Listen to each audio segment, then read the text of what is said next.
apparently aren't listening to those who are pretending to be, or at least purporting to be, the interlocutors. Sean? Yeah, Colonel, where are we now with El Sadr? And obviously, it's been a big focus in the latest battle here. What are they telling you about him? Well, apparently what's happened is that the members of the governing council, which threatened to bolt if they didn't get a chance to negotiate some kind of tranquil outcome to what was going on in Fallujah, apparently what has now occurred is that process is coming to an end.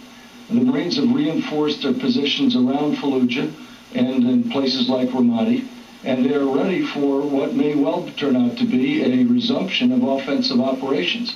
Obviously, that's not a call that the Marines get to make. That call has to be made by the political authorities back in Baghdad. The anti-Iraq forces have not stopped shooting at the Marines the entire time we've been here, about 40 hours at this point, and it's made it difficult to get around. Earlier today, there was a helicopter that was brought down, what certainly looked to be enemy fire to me, although there's yet to be any report on that. Thankfully, apparently, everybody aboard survived. Yeah, Colonel, I want to ask you, and I know you've gotten there and you've had a lot of time now to speak with the people there, and you've been with these guys throughout this entire conflict from the very beginning. To what extent is American politics driving some of these attacks against Americans? Because do they not know that they're having an impact on the political process here? Well, Sean, no, this is my opinion. This is not what the Marines are telling me, but it's my opinion that ever since the Madrid attack, when terrorists realized that they could bring about a change in political outcome by conducting a terrorist attack, that's what those guys are trying to do. They're trying to bring about a political change in the United States. They see the commander-in-chief, very much like the conservative leader in Spain, who is adamant that they were going to continue the fight. The socialist leader who's now been elected in Spain, who had committed to withdraw. And what you're seeing, I think, is an effort on the part of the terrorists to bring about that same kind of political change in the United States. But I can assure you this, Sean, it is not affecting guys like Lance Corporal Baggett. Right. Is this why we're seeing that the strategy now taking American hostages? And what are they doing there that you see to prevent further hostages from being taken? Well, the convoy security system is tightened up considerably. Now, that's also meaning that there's fewer supplies getting to various places around the country. It has become much more difficult to get around this country. I mean, I had ample evidence of that on the helicopter lift out here today, because tonight, because one of those helicopters went down in the process. And it certainly, as I said, looked like enemy fire to me. There's helicopters coming in here right now. You can hear them behind us. And they're now flying almost totally at night. Yeah. Is there a concern, Colonel, that these guys have these shoulder-fired missiles standing by whenever one of our guys, our birds, get up in the air? Well, no, it's not every time. I mean, it has to be a pretty lucky shot, quite frankly. I mean, these aircraft are equipped with some very sophisticated distractor systems and identification systems, so the likelihood of being hit is considerably less than what some might believe it to be, given the way some of it's been covered. And that helicopter tonight certainly looked to those of us who saw it go down, looked like it was hit with enemy fire. Ollie, it's Alan. Thanks for doing the show tonight. Tell us about the gentleman standing to your left. Well, I'm going to let Lance Corporal Baggett tell you himself, because this young Colorado Marine, and you can tell, you know, I've got those pictures, Alan, of me and my rifle platoon, rifle company in Vietnam, and I'm the tallest guy around. Out here, I'm the smallest guy around. Lance Corporal Baggett, tell us about yourself.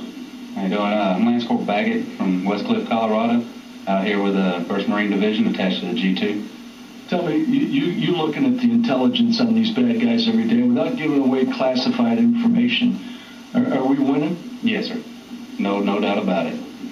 Well, Alan, there's an assessment from a guy who's been here even longer than I have. He's been out here since the Marines returned, and he's working right here to make sure that all the information needs to get to the guys everywhere in this whole 1st Marine Division to make sure they can take the fight to the enemy.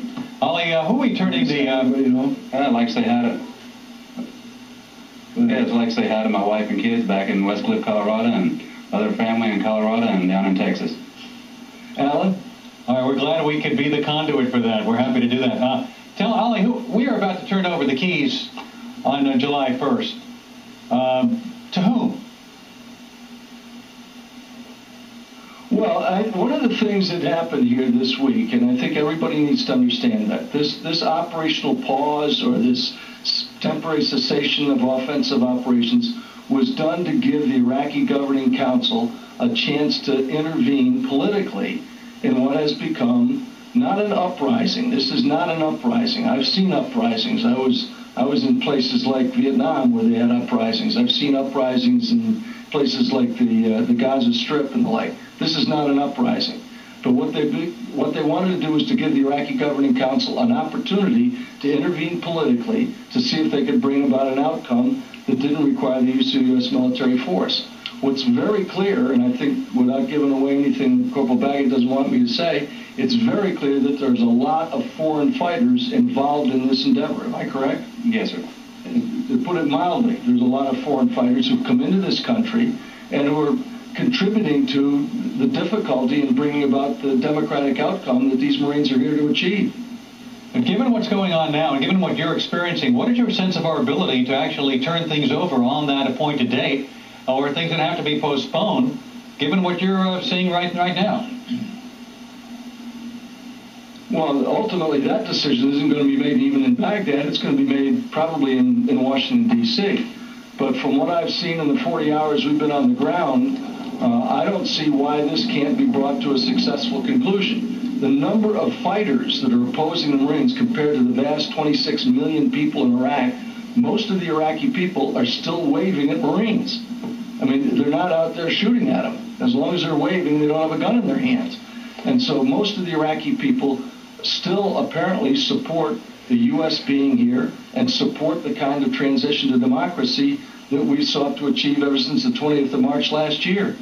But the question is, what structure is in place? I mean, we have American hostages now. We're going to talk to somebody who knows one of them later. We have, we're still in harm's way. We're losing lives. How do we then transfer authority, and who's going to have the authority that's going to be listened to take over on that date?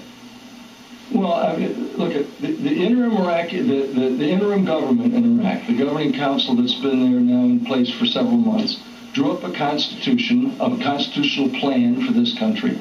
It includes things that no other Islamic state have, things like freedom of religion and assurances of protection of private property, and the opportunity to have a judicial process that isn't tied totally to Sharia law. These are very positive signs, and I think most Iraqi people, that's exactly what they want. Ali, safe home, my friend. I owe you another steak, by the way, for old time's sake. Good to see you, and all the best to the guys over there. Send I'm going to bring Lance Corporal Baggett with me. He's got one, absolutely done. And when we come back, we'll ask our military expert what the end game is for the U.S. military in Iraq, and also coming up, still no word from Iraq.